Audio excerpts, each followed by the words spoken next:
Hello friend, this is Sushil S travel mania. इस video में हम बात करने वाले हैं कि अगर आप वियतनाम की ट्रिप प्लान करने वाले हैं तो आपको किन चीज़ों का ध्यान में रखना चाहिए। जो भी चीज़ें इससे रिलेटेड है जैसे कि आपकी flight, visa, stay, food, sight seeing, ये सब हम इस वीडियो में कवर करेंगे। तो बने रहिए मेरे साथ।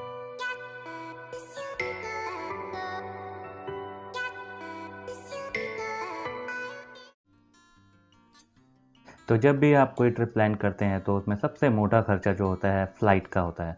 तो अगर आप वियतनाम जा रहे हैं तो आप तरह तरह की थर्ड पार्टी वेबसाइट आप सर्च मारेंगे, यहाँ तक कि आप स्काई स्कैनर भी सर्च मारते होंगे जिसमें डिफरेंट फ़्लाइट्स और डिफरेंट वेबसाइट्स आपको सजेस्ट करके चीप फ़्लाइट बताता है। लेकिन अगर मैं अपनी नॉलेज के हिसाब से बताऊँ तो अगर आप वियतनाम जा रहे हैं तो डेफ़िनेटली मैं रिकमेंड करूँगा कि वहाँ की लोकल वेबसाइट जो है वियतजेट की, उस पे जाके आप फ़्लाइट सर्च कीजिए।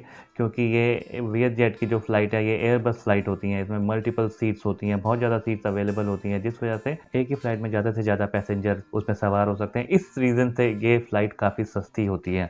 तो आप अगर यहाँ की जैसे गो आईबीबो, मेक माई ट्रिप, ये मतलब ये इनमें सजेशन में ही नहीं आएँगे ये वियतजेट की फ़्लाइट।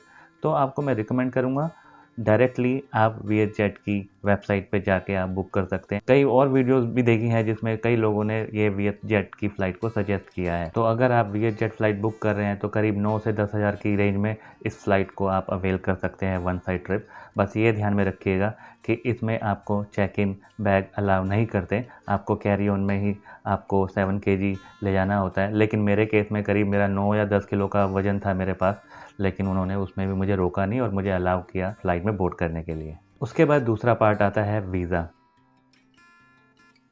वीज़ा की हमेशा सरदर्दी रही है कि आप कैसे अप्लाई किए। बहुत पहले स्टेज में ऐसे होता था कि भाई आप फॉर्म फिलअप करना पड़ता है ऑनलाइन, उसके बाद वहाँ पे आपको वीज़ा मिलता था। लेकिन अभी मैं इस बारे में ज़्यादा बात नहीं करूँगा, सीधा आपको एक लिंक दिखाई दे रहा होगा ऊपर कहीं इन्फॉर्मेशन का, उस पे जाके आप क्लिक कीजिए और उसमें मैंने एक वीडियो पर्टिकुलरली इसी चीज़ के लिए बनाया है कि आपको वियतनाम का वीज़ा कैसे अप्लाई करना है, वो भी ऑनलाइन।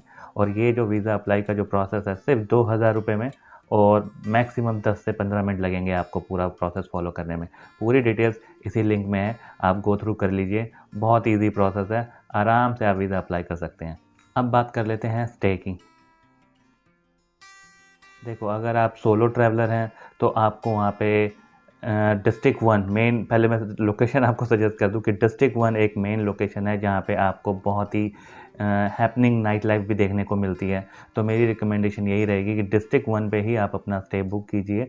और अगर आप सोलो ट्रैवलर हैं तो आपको 500 से 800 रुपये की रेंज में आराम से डॉर्म बेड मिल जाते हैं। मैं भी सोलो करने वाला था, लेकिन फिर बाद में मेरे दोस्त ने मुझे जॉइन कर लिया तो हमने एक होटल बुक किया जिसकी जो करीब 2000 रुपये का हमने पर डे के हिसाब से बुक किया हो ची मिन सिटी में। और 3 दिन के लिए हमने उसको बुक किया और उसमें हमारा ब्रेकफ़ास्ट भी इंक्लूड था। तो ब्रेकफ़ास्ट भी बूफ़े था, अनलिमिटेड आप खा सकते हैं। तो ईडन गार्डन उस होटल का नाम था। मैं डेफ़िनेटली आपको सजेस्ट करूँगा, अगर आप डिस्ट्रिक्ट वन में स्टे लेना चाहते हैं, प्रॉपर होटल में अपना रूम बुक करना चाहते हैं, तो ये ईडन गार्डन होटल एक बेस्ट ऑप्शन है। डेफ़िनेटली आप इसमें चेक इन कर सकते हैं। फिर इस बात कर लेते हैं प्लेसेस टू विज़िट की। वैसे तो वियतनाम में 3 ऐसी डेस्टिनेशन है जो कि मस्ट विज़िट है, जैसे कि हो ची मिन सिटी, दानांग और हनोई। तो हमें तो पूरा साउथ ईस्ट एशिया कवर करना था अपनी ट्रिप में, तो हम दानांग और हनोई नहीं जा सके, लेकिन हम हो ची मिन सिटी में ज़रूर रुके 3 दिन के लिए।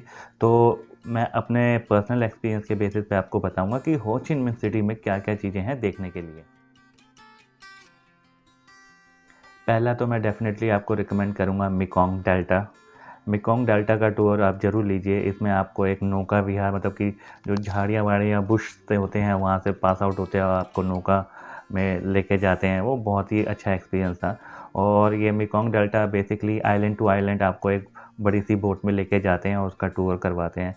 इसके बाद बीच में आपको फूड भी प्रोवाइड कराते हैं और कुछ और एक्टिविटीज़ भी होती हैं, जैसे कि मैंने हनी बी वाली उसमें एक फ़ोटो खिंचवाई थी और अजगर के साथ फ़ोटो खिंचवाई थी। कैसे उनका कल्चर है, जैसे कि क्या चीज़ खाते हैं, कैसे रहते हैं, ये सब चीज़ इसमें आपको मेकोंग डेल्टा टूर में मिल जाएगी। और इसका चार्जेस भी 1000 से 1200-1300 रुपये के बीच में इंडियन करेंसी के हिसाब से आपको मिल जाएगा। इसके बाद दूसरी डेस्टिनेशन मैं ज़रूर बोलूँगा कूची टनल की, जिसमें जो ये वियतनाम वॉर जो हुई थी उस टाइम में, जब अमेरिकन ने ये वियतनामीज़ पर हमला किया था, उस टाइम में इन्होंने 3 माले बेसमेंट में अपनी रहने के लिए टनल्स बनाए थे। मतलब वहाँ पे तो चलना ही इतना मुश्किल था, हम गए थे उसके अंदर, तो वो वहाँ पे रह रहे थे उस टाइम में। ये एक की फैक्टर था कि वियतनाम ने अमेरिकन को वहाँ से खदेड़ दिया सिर्फ इस कूची टनल की वजह से। तो ये बहुत मेजर रोल प्ले करता है कूची टनल उस वॉर के टाइम में। तो ये एक बहुत ही अच्छी जगह है घूमने के लिए, मस्ट विजिट प्लेस है। मैं डेफिनेटली आपको रिकमेंड करूँगा ये साइट सीइंग ज़रूर कवर कीजिए। हाफ डे टूर होता है मेकोंग डेल्टा का भी और इसका भी, और ये दोनों की रेंज ना 1000 से 1200-1400 रुपये के बीच में आपको मिल जाएगी। इसके बाद एक और चीज़ है वॉर रेमिनेंट म्यूज़ियम, आप उस पे ज़रूर जाइए। उसमें भी वियतनाम वॉर से रिलेटेड काफ़ी जो लोगों ने अपनी जान गंवाई है उसके बारे में डिटेल्स आपको वहाँ पे मिल जाएगी। ऊपर से जो हथियार यूज़ हुए उनको भी वहाँ पे एक शोकेस की तरह दिखाया गया है। आराम से 1 डेढ़ घंटे का ये ट्रिप रहेगा आपका वॉर रेमिनेंट म्यूज़ियम का, और टोटली वर्थ है वहाँ पे भी जाना। मैंने पहले भी कई वीडियो में बताया कि मैं इतना फूडी नहीं हूँ, तो मैं इतना खाना नहीं खाता, लेकिन मेरा दोस्त थोड़ा फूडी है, तो उसने ही खोज की एक इंडियन रेस्टोरेंट की, नमस्ते इंडिया उसका नाम है। तो वहाँ पे हमने जितने भी 3 दिन रुके, हमने जब भी बाहर खाया हमने उस नमस्ते इंडिया में ही खाया। रीज़न क्या था, एक तो खाना बड़ा टेस्टी था वहाँ पे, इंडियन फूड था और बजट फ्रेंडली था। तो नमस्ते इंडिया डिस्ट्रिक्ट 1 में ही पड़ता है, तो वो गूगल से आप सर्च मारेंगे तो डेफ़िनेटली आप आराम से उसको ढूँढ लेंगे। अच्छी बात ये रही कि वहाँ पे जो भी हमने मील खाया वहाँ पे, तो दोनों का मिला के मेरे ख़्याल से पर मील 400 से ज़्यादा तो नहीं गया। तो इससे आप जज कर सकते हैं कि कितना वो बजट फ्रेंडली है, और टेस्टी तो मैं डेफ़िनेटली आपको बता रहा हूँ कि टेस्टी बहुत है वहाँ का खाना। तो आपको मैं सजेस्ट करूँगा नमस्ते इंडिया। सिम की बात कर लेते हैं। वैसे तो सिम हर कोई सजेस्ट करता ही है कि एयरपोर्ट पे ना लें, ना लें, ना लें। तो मैं भी आपको यही सजेस्ट करूँगा कि एयरपोर्ट पे ना लें, सीधा वहाँ से अब ये रहता है कि वहाँ से हम जाएँ कैसे अपने होटल में, ये सबसे बड़ी दुविधा रहती है, बिना सिम के, बिना लोकेशन के। तो आपको ये बताऊँगा, बस सिम ना लेने के अलावा बस आप वहाँ पे डायरेक्ट एक बस मिल जाती है।